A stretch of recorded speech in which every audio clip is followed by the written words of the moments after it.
Well, greetings everyone, and welcome to a very special online event today. It's called Quantum Osteopathy for Self-Healing. Explore how your vision, sensory perception, and posture activate your body's intelligence. My name is Stephen Dynam, the founder and CEO of the Shift Network, and I'm thrilled to be here getting to learn from one of the preeminent global leaders in the field of somatics and osteopathy and really just the frontiers of healthful living. His name is Brian Siddhartha Ingle. He's an NDDO, co-founder of Living Somatics, naturopath, and registered doctor of osteopathy and he's taught quite a number of shift programs that really at the leading edge of embodiment and healing and light therapies. And he's really an incredible explorer of the higher octaves of human potential as they apply to our health and well-being and the thriving of our body as well. So with that said, Brian, thank you so much for joining us again today. Stephen, it's an absolute pleasure always to be talking to you. And thank you for that wonderful introduction. Really feel that I'm full of the light and riding that wave as the years go by. So thank you. Yes. Well, I'm super excited for today, and we're going to get as much value as we can in this hour. But I also want to let everyone know that we're going to have a brand new program with Brian called Quantum Osteopathy, a spiritual and embodied path to awaken your body's innate intelligence and capacity to heal. So we'll share more about that towards the end of the hour if you want to go further. So, Brian, we've shared a number of things about your overall backstory, and I think that it'd be useful to know a little bit about this journey into quantum osteopathy on a personal level. Why the exploration? What opened this exploration for quantum osteopathy as a vehicle for self-healing? Yeah, I would say it's more quantum embodied osteopathy because Andrew Taylor's still the founder of osteopathy. He said DO, Doctor of Osteopathy, stands for dig on. And as long as you're working with the principles and the philosophy of osteopathy, then you can really go wherever you like to go. He did not teach much techniques. He was more interested in teaching philosophy, principles, and anatomy. So I am flying the flag of traditional osteopathy and I'm digging on. And a big piece of my digging on is the embodiment piece. And with that, in line with quantum biology. So how do I bring quantum biology into osteopathy and embodiment? That's sort of the question, staying within the framework of the principles and philosophy. Well, first of all, osteopathy actually is a quantum science. And even though that information wasn't really around at the time of the founding fathers to really understand how it worked, they really were talking that language. And specifically the cranial osteopathy, or some people might know it as craniosacral therapy, or what we call in the osteopathic profession is biodynamic osteopathy, which is really working with the finest parts, which is the quantum parts of who we are, which is energy, let's face it. And quantum biology is all about energy. It's all about electrons, protons, light, water, magnetism, and how that influences our health. And in osteopathy, Andrew Taylor still said, an osteopath will find the health. Anybody can find disease. And my inquiry and understanding and the application of it is the health actually is the light within that we produce in relation to the light outside. So I brought embodiment, the principles of osteopathy and quantum biology into one place where now I can teach people to do it for themselves without my hands. And you'll be experiencing a little of this at the end of this talk. I'll lead you all to a short lesson to get a taste of what I'm talking about. So I'll invite you to find that self-correcting mechanism, to find the health within your own system. And of course, what the health does, it enables self-healing. Because in fact, there are no healers, according to osteopathy, and I very much believe this, there is only, say, self-healing. And I, as an osteopath, am removing the obstacles to health and creating conditions for self-healing. Mm. Truly fascinating, all the threads you're weaving together. And I want to go back to where you said the light within matching or mirroring somehow the light without. I think that's an interesting place to start of like this, how the eyes and the portal to light become like a vehicle for the self-healing mechanism to really kick in. So let's share about Yes, that. let's talk about that. So important. Well, the eyes, as we know, it's a camera. We see things with our eyes, but also what's not known about the eyes is it's also a clock. Now, what does that mean? It means that the light going into our eyes and then going back into our hypothalamus with the suprachiasmatic nucleus, that just means the master circadian gland, that is in touch with all the other cells in our body. So the light that comes into our eyes and gives the information to our master circadian clock will inform all the other pieces. And the whole thing about health and the whole thing about healing is actually timing, and our clocks should be all synchronized and doing the right things at the right time. And of course, there's other ways to get to that, but the main way is through the light coming into the eyes. The other ways is the light going onto the skin. The other way is eating what's grown locally and in season, because that food is very much in relation to, it's a bioelectric barcode, believe it or not, for the mitochondria, because the reason why you make energy, it's not to do with carbohydrates, fats, and proteins. It's to do with the electron transport chain. It transports electrons along the chain. And what does the mitochondria do? Yes, it produces ATP and energy, but it also produces structured water, which is charged water, the battery, and it also produces infrared light.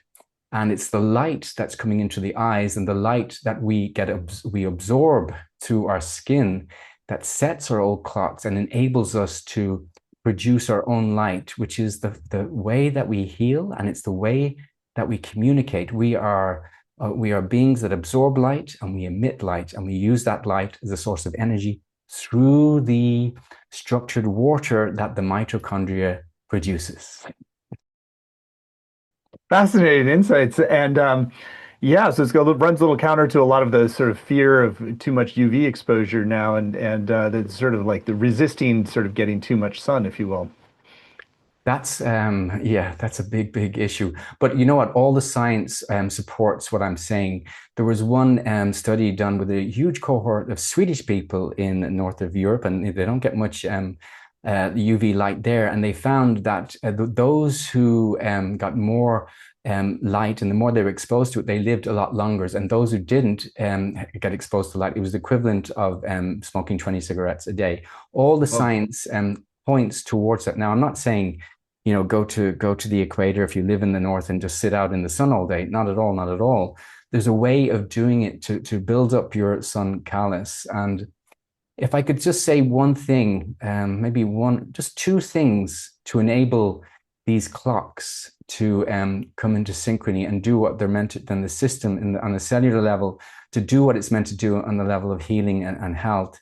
Two things, if you go away with just these two things from this talk, it's going to be a life changer. And it's very simple. When you get up in the morning, you do not look at your phone, because the light coming from your phone into your eyes is telling your system that it is midday at the longest day of the year, because that light is all blue light. And most of the blue light you experience is during the noontime. What the light that you need and all your ancestors took in first thing in the morning, and believe me, all your ancestors, your great-grandfather, and going back for thousands and thousands of years, they got up and they went outside when the sun rose.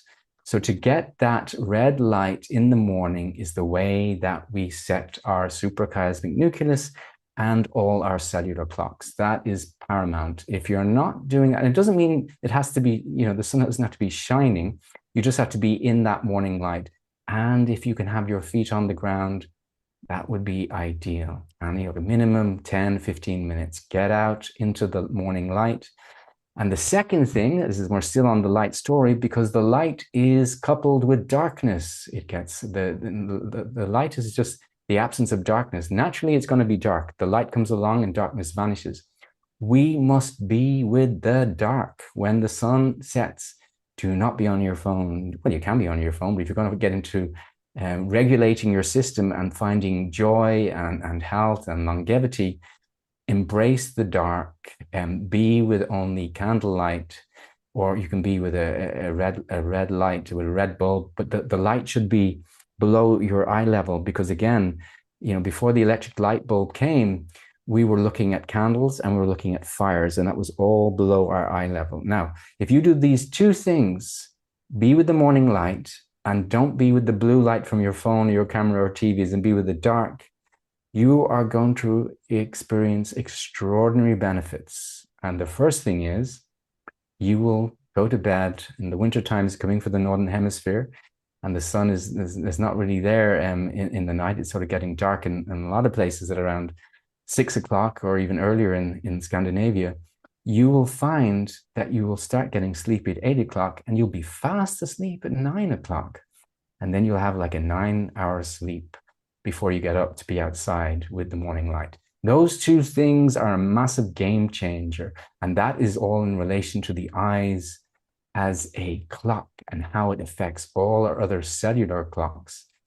And I've been doing this for a few years now. And I got to say, it just gets better and better and better when you get in line with nature's laws, and how the sweetness of being alive and being human, and the natural joy that is our birthright, and our natural health, which is our birthright, it becomes accessible to us, and we can improve as we age. It doesn't have to be this downhill thing at all. You can become happier, you can become more healthier, you don't have to get chronic disease, and it's free and it's incredibly simple. That's amazing. And so we can still do phones and TVs and whatnot, but just wait a couple hours after dawn and then at sunset, it sounds like. Well, you can wear blue blocking glasses, and you can put filters on your phone and on your computer screen. But also remember that the light on your skin is also affecting your cellular clocks. So if you're going to be watching a TV, even with a filter on it, you'd want to have something around you so that you're not having got skin affected to that, and wear the blue blocking glasses. But really, it's probably not the way you want to go to watch TV, or especially the phone, because of the flicker on that. You want to put a red light filter on your phone in the evening, and just sort of try to avoid it, because when the sun goes down, you should be winding down towards sleep. And also, the other key thing, if I may add, is don't eat after the sun goes down. Don't eat. Just stop it. There's loads of science that backs that up. Now, that's three things I've said. If you can manage those three things, your life will change for the better in ways that you can't imagine. And I guarantee you 100%, because I'm living it. I teach this, and everybody gets the same benefit. That's true. That's awesome. And in the summertime, when the days are really short, I mean, I've noticed sometimes it's hard to get to bed when it's still light, and then it's like if you're up at 5, I often wake up with the sun too at like 5 or 5:30. And so, any recommendations for how to navigate when the days are very Yeah, particularly long? it's really simple. It's called naps. Yeah, you still get up for that sunrise, but you nap for an hour or so in the day, and then but still you would be eating 4 hours before you sleep. But I don't know if you're living in the Northern Hemisphere. Now, usually I live in India and near the equator, and let's face it, that's where we all came from originally. This sort of 12 hour equal daylight, equal darkness, no matter what time of the year it is. So we're more suited to that sort of thing. And by the way, I just want to also mention that a lot of this is to do with mitochondrial health. And as I said, it's the mitochondria that it produces this structured water, and it's the mitochondria that produces this light. And to take care of your mitochondria is so important. And when you are living in the Northern Hemisphere, and when you have white skin, you're much more able to produce heat when you're in the cold. Unlike somebody who has got dark skin, their mitochondrial DNA, which passes down to the mother, the mother line, they are more into producing energy, and that's why the Ethiopian guys, you can see that they're actually quite purple in their skin, because that's the mitochondria that's giving them that energy to run these marathons. But if you put them in an ice bath, they'll be there for like 20 seconds and they'll freak out. So yeah, embrace the cold is the answer to that. When you're white and you're living in the Northern Hemisphere, and even if you're dark skinned, try to actually, it's not very good for dark skinned people to be living in the Northern Hemisphere. It's very hard for them to adjust for the reason that I've just stated. So there you go. Oh, really fascinating insights. I know that we're going to weave some of these insights into our posture and the spine and how the eyes connect with the spine. So that's not a connection most of us, I think, ever think about. So you want to lead us into that? Yeah, well, first of all, I believe that the way the eyes work, it's in relation to how we move. In fact, it's just an anatomical fact. There's neurological connections between the eyes and the neck. When the eyes move a certain way, the neck starts firing. But when we start understanding how we use our whole system to support the function of the eyes, then we actually improve our ability to move, and we improve our posture, and we improve our eyesight. And most of us, that's unconscious movement. For instance, if I'm going to turn to the left, automatically I'll bring my left shoulder back, my right shoulder forward to help me to move the eyes. But if we actually break down that pattern in relation to our movement, so this is bringing the embodiment piece in, and just the conversation, well, how does the whole system support the eyes? And also in the lesson that I'm going to lead you through in a moment, it also will be inquiring into how are the eyes also a clock, and bringing those two things together. So I believe that when our eyes are functioning well in relation to our whole system working as one unit, meaning how we use ourselves physically, how we move ourselves, and how we use our eyes, it's very paramount in the health of our eyes, the health of our nervous system, and also in relation to our suprachiasmatic nucleus and our master clock that sets all those other clocks.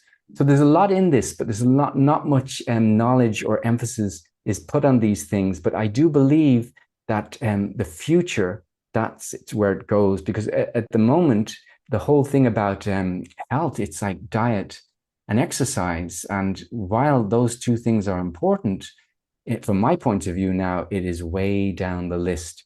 And light and water and magnetism, meaning the earth, having your feet on the earth, and even a passion for what you do in life in relation to your work, or connection to others in terms of community. This is much more important than exercise and diet. These things are important, but it's not as important as these other things that I'm pointing to. Truly fascinating insights. I think now would be, since we've teed up some of the understanding of both vision and the posture and how they're interrelated, do you want to lead us in a practice that helps us to feel and embody that? Absolutely, let's do it. So, welcome to this lesson. And before we start, make sure that you're in a comfortable place and you're lying on your back, and that you won't be disturbed for 10, 12 minutes. So just find that place to set yourself up. And yes, come to lie on your back. And get a sense of yourself in relation to the floor. Get a sense of how you feel supported by the floor.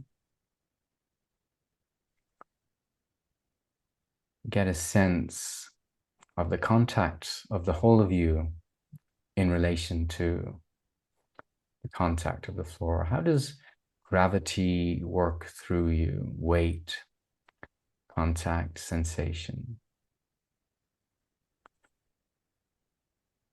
Get a sense of you in your totality, three-dimensional you, the length of you, the width of you, the depth of you.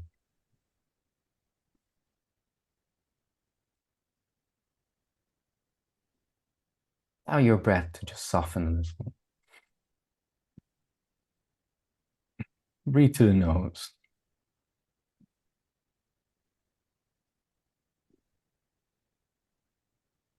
And just bring your attention to your right eye. It's a sphere. Get a sense of your three-dimensional right eye. And get a sense of your three-dimensional left eye. And get a sense how the eyes, they're able to move because of some muscle attachments there. And when you move your eyes to the right, with your eyes closed, get a sense how automatically your head wants also to move. But the head won't move, you'll just get a sense of it. And then when you move your eyes to the left, you get a sense that the head will want to turn to the left. Very good. Now, could you take your hands and cup your eyes and have the heels of your hand on your cheekbone and your fingers crossed over your forehead, so you're covering your eyes and you're blocking out the light. Your eyes are still closed. And you can now sense that your eyes are enveloped by a velvet darkness. Let the eyes soften into this velvet darkness. So notice this, and now gently, can you let your eyes go to the right and notice that there's something working to bring your eyes to the right.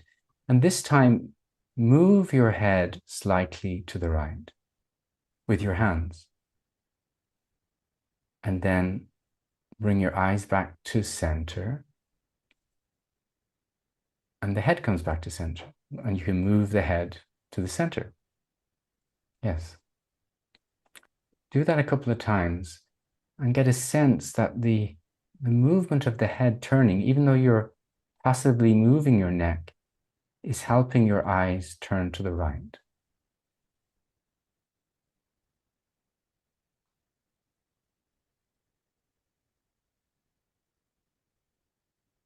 Nice. And the next time you come to center, gently move your eyes to the left and gently move your head to the left and come back to center. And do that a couple of times. And when you're moving the eyes to the left and the head to the left, can you get a sense there's an echo of this movement beyond the neck and further into the upper back? And just get a sense how the eyes and the spine are connected. Continue that exploration.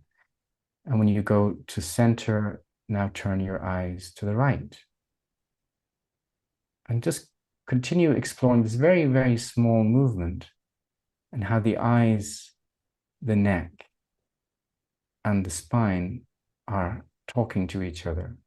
Even if you're just feeling a small connection.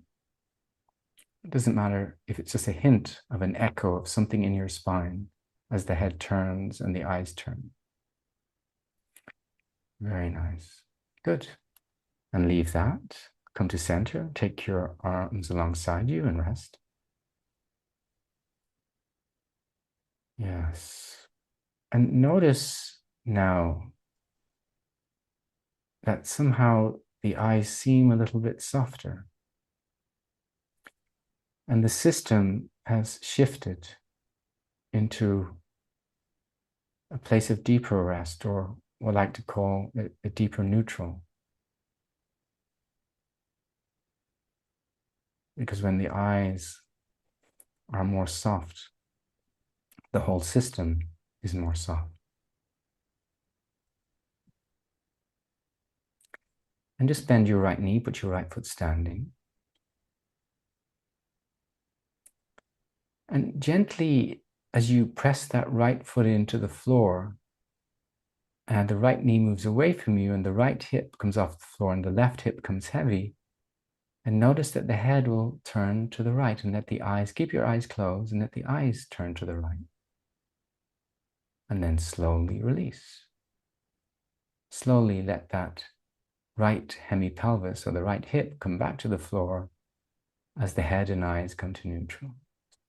And now again, cover your hands, cover your eyes with your hands, and repeat that same movement. And notice when you press the foot into the floor and the right hip comes off the floor, that there's a twisting motion happening up through the whole spine.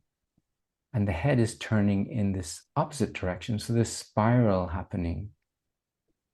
The spine is turning one way to the left and the head is turning the other way to the right. So come into it and come out of it and work how Jennifer is working so slowly and really finding the ease and pleasure in the movement.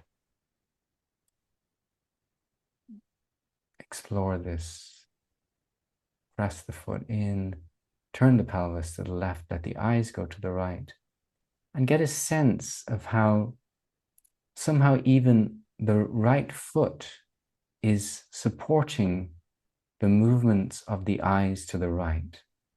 Think of how pressing that right foot in, it travels through the whole spine and it helps the head and eyes turn to the right.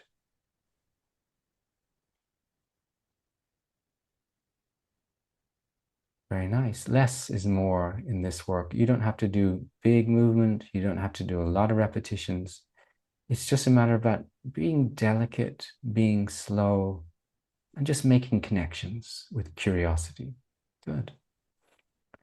And when you finish that, you can come back to a neutral and let that leg straighten and just pause with your eyes covered with your hands.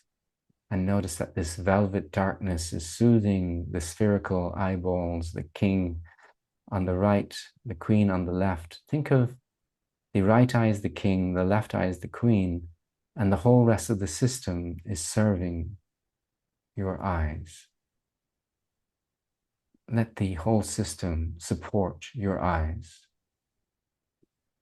And then bend your left knee, do the same movement, where you press the foot in, the knee moves away from you, the left hemipelvis comes off the floor, the weight goes to the right, and the eyes gently turn to the left, and you move the head a little to the left. And how is the whole system supporting the king and the queen? This delicate organ that is a camera and also a clock. How are you regulating your system by softening your eyes and allowing the whole system to support your eyes? Yes. Find the direction of ease. Very nice. Very nice. Yes. And just do one or two more of those, whichever you feel is right for you. Good. And let that be your last one. Slowly, slowly finish. Let the pelvis come back. Straighten the leg when you've come back. Keep your eyes covered for a moment. Give gratitude and homage to the king and queen, how these eyes have served you as a camera and a clock. And how do your eyes like to be seen with this sense of appreciation and gratitude? And if the eyes have a voice, which they do, what would they say to you now? Let them speak. They've been seen, and usually they do all the seeing. Now they've been seen.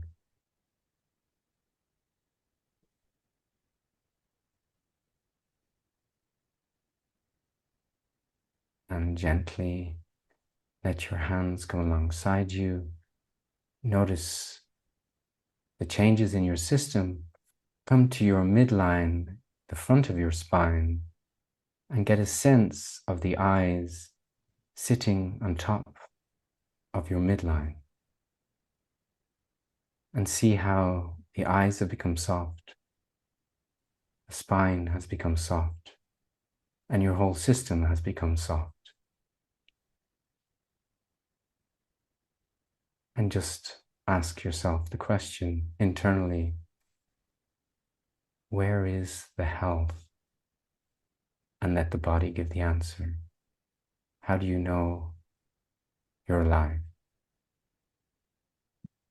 And let the health move to where it needs to move for self-healing.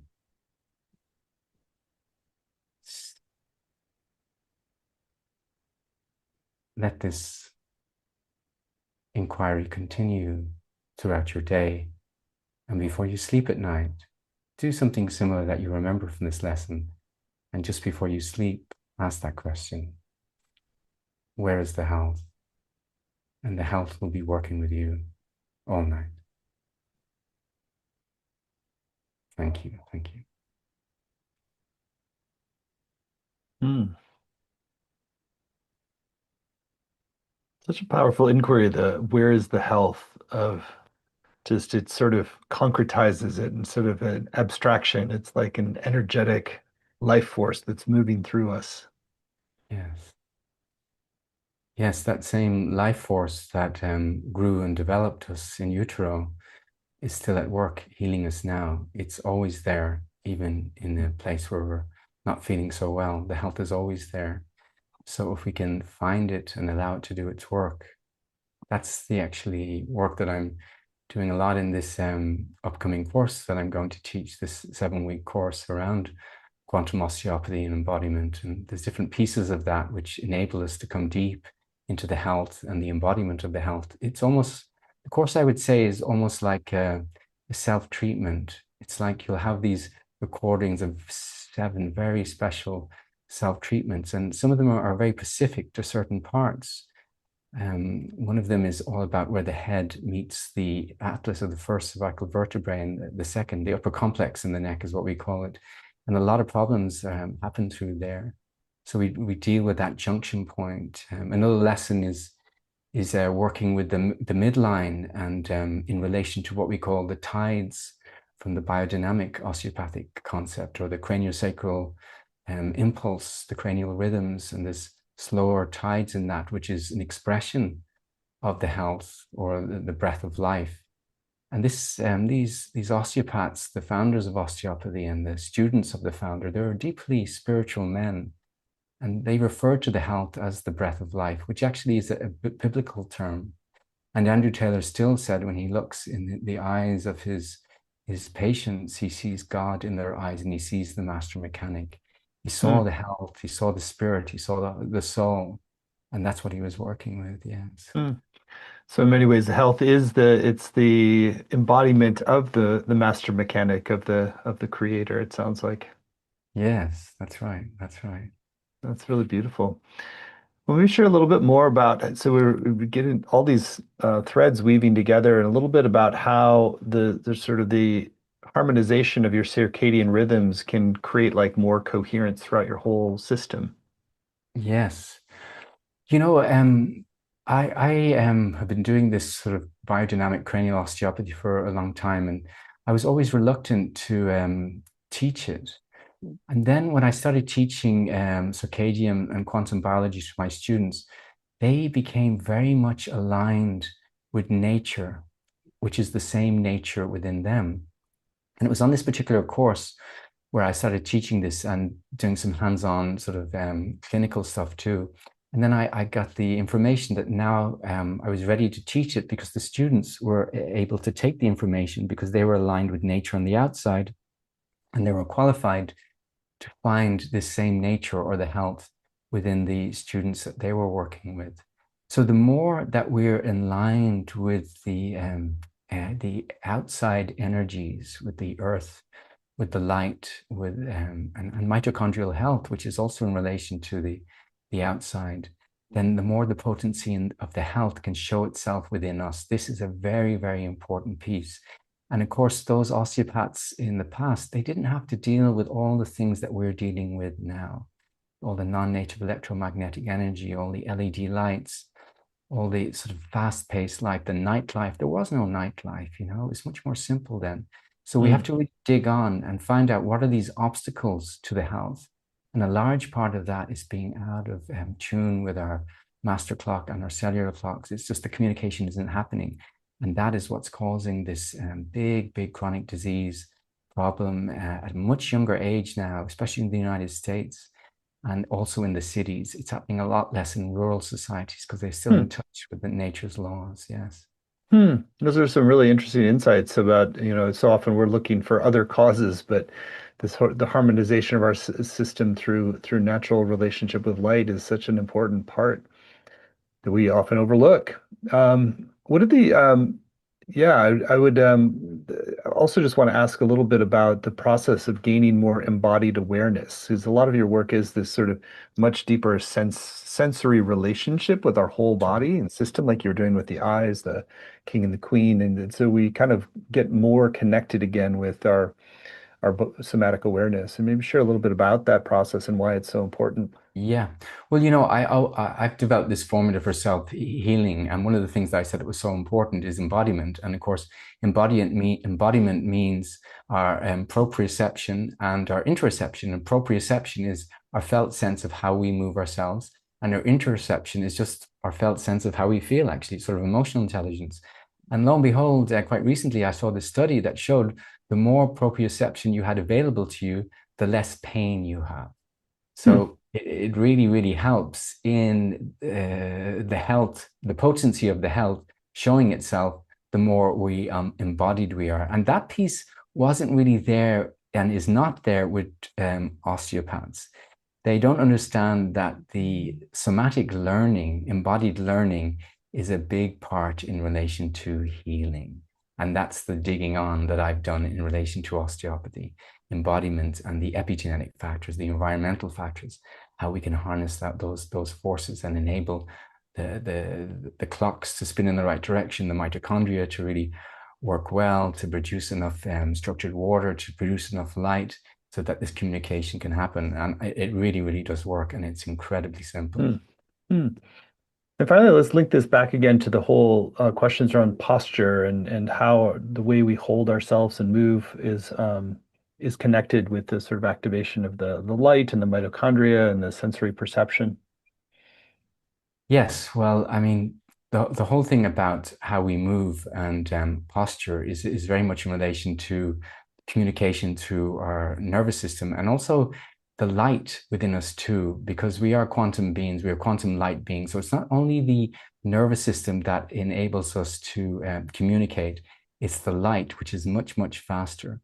And the more we have, the more we can generate light, and the more we can use light in the right way, the more that we're going to be coordinated in our movements, the more we'll be efficient in our movements, and actually the more joy we'll have in our movements, and the more ease we'll have in our movements. And we've got joy and ease and efficiency in our movements, then we don't really have much pain at all.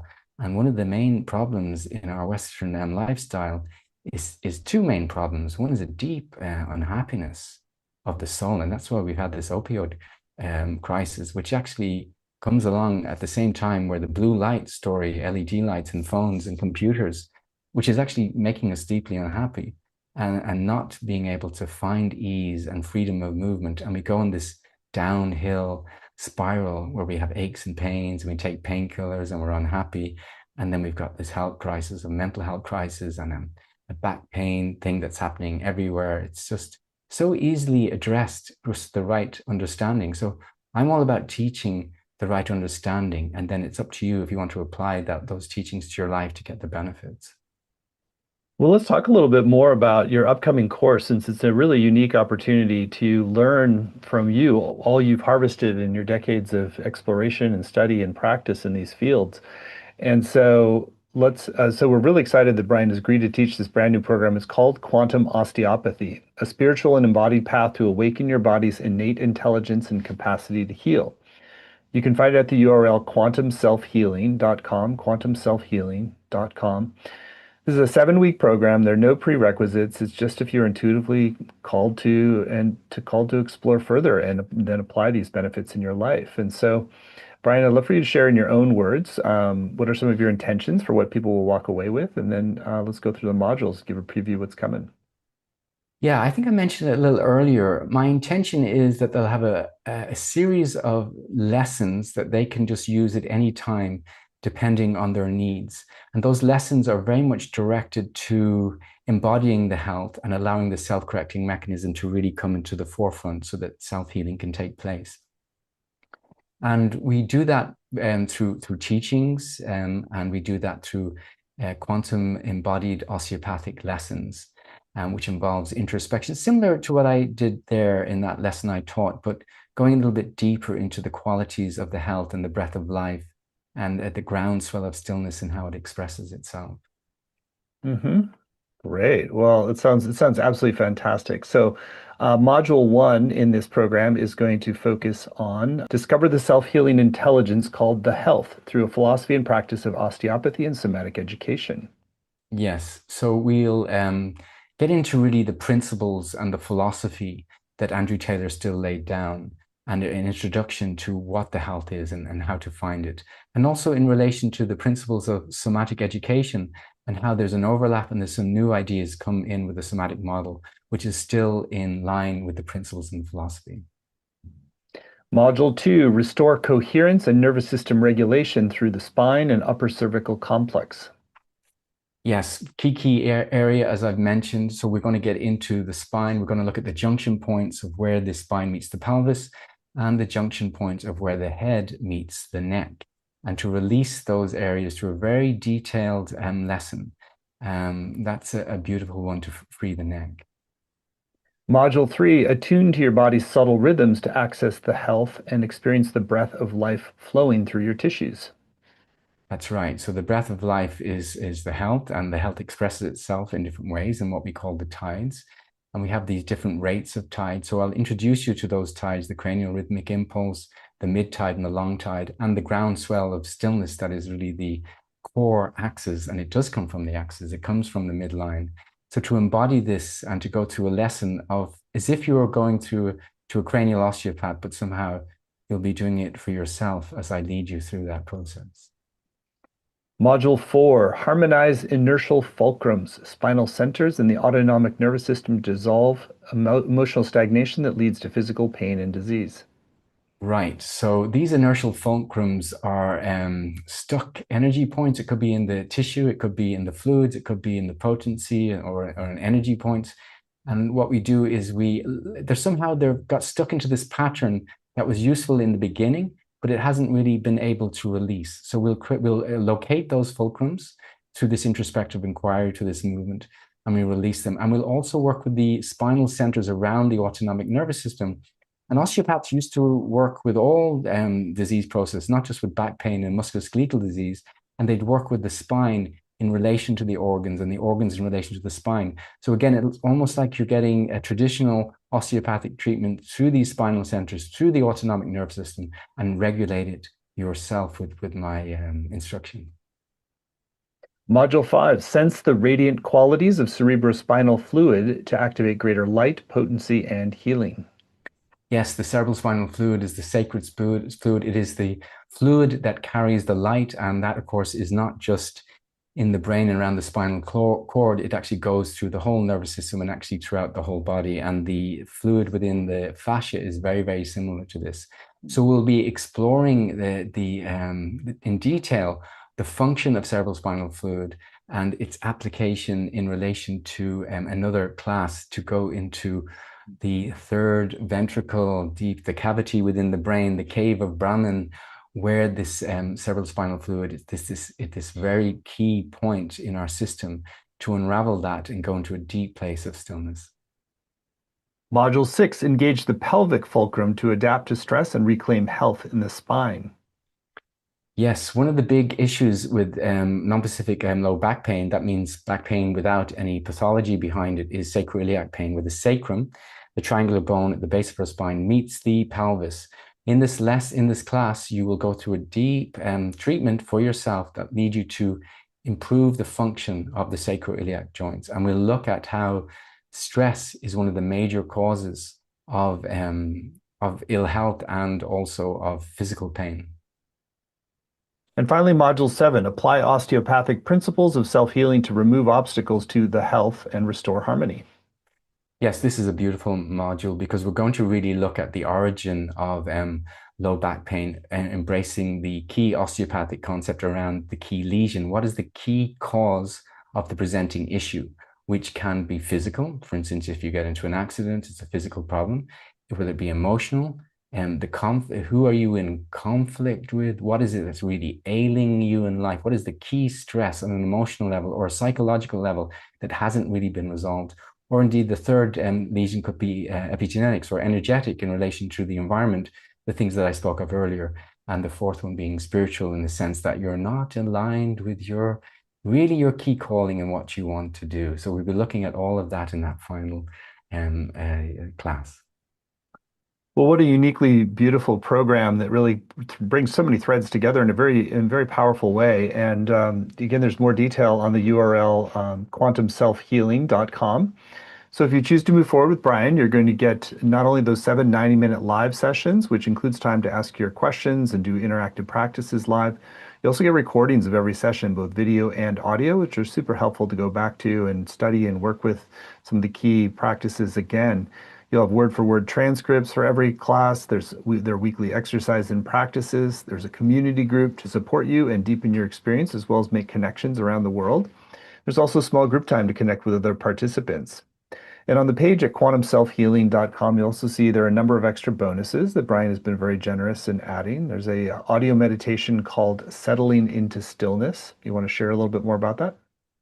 Yeah, that's coming into the breath of life in an embodied way of doing it. There's not much movement to that one. It's just more an introspective inquiry or sort of like a guided embodied meditation. It's very subtle and very beautiful. And it's a great resource actually, just when you're going through a bit of a difficult time to just rest into that. Great. Then there's a second bonus called Tips for Circadian and Quantum Living. This is a PDF guide to reset your body clock. We'll share more about that special Yeah, guide. yeah, I mentioned that earlier in terms of, watching the sunrise and being in the dark and out of EMF. So it's basically a sheet with just the key points to enable you to come into setting your suprachiasmatic nucleus and your cellular clocks. Very simple advice, all free. And when you follow it, it's a game changer. It's a life changer, guaranteed. Mm. And then there's one final bonus. So you get it if you take action today and sign up right away. It's called The Breath of Life, a Living Intelligence. This is both an audio and PDF exploration that Brian's created. You want to share more about The Breath of Life, which is today's special bonus? That's some musing of mine, some writings that I put together around how the teachings came into life and what the deeper philosophical, spiritual reasonings behind what health is, how it manifests, and the history of it in relation to osteopathy. And I decided when I wrote it that it sounded too good when I was reading it out. I thought, I'll do an audio on this as well, because often we like to listen to podcasts, and to have the author read the piece could be a little bit more impactful. Well, that's a great extra bonus and good reason to sign up today by midnight. And so it's clearly going to be such a beautiful program. And Brian is just a very gifted teacher, always gets rave reviews. We've kept the investment very accessible. It's just 3 payments of $128. You save 10% if you pay in full with one payment of $349. So the course is going to begin on January 14th and run Wednesdays at 8 a.m. Pacific, 11 Eastern. But even if you can't make the live times, you can still get the full value with the recordings, the transcripts, in the community as well. Some great testimonials on the page from previous participants in Brian's courses. Brian's deliveries are sensitive and touching in a way that's beyond intellectual comprehension. I'm so grateful. Compassionate delivery, dedication to the healing process. A lot of great testimonials about Brian's work and teaching and practices. So you're in really good hands, very masterful hands, and you will get great benefits, I am quite sure. So again, the whole program is laid out at quantumselfhealing.com, and you'll get that special bonus when you sign up by midnight tonight, which is The Breath of Life, a Living Intelligence. So Brian, we're at the end of our time. Anything that's still on your heart you want to share with folks who are considering doing the course with you? If you take it, I'm very sure that some major transformation will happen for you. And also, your relationship to understanding the health and self-healing will become very personal and intimate. You'll shift into a trust in your own body's intelligence and how that you are sovereign in yourself. And you can rest in that by just removing the obstacles to it and enjoy self-healing. Beautiful. Well, thank you, Brian. It's been a joy to be with you and receive so much of your wisdom here today. And I know that people who choose to go forward with you are going to be really blessed and enjoy some of the radiant health that you clearly embody yourself. So again, the program that Brian is going to be teaching is called Quantum Osteopathy, a spiritual and embodied path to awaken your body's intelligence, innate intelligence and capacity to heal. And you can get all the details at quantumselfhealing.com, and you will get that special bonus of the Breath of Life, a Living Intelligence, if you sign up today by midnight. So thank you so much, Brian. Beautiful to be with you. Thank you once again, Stephen.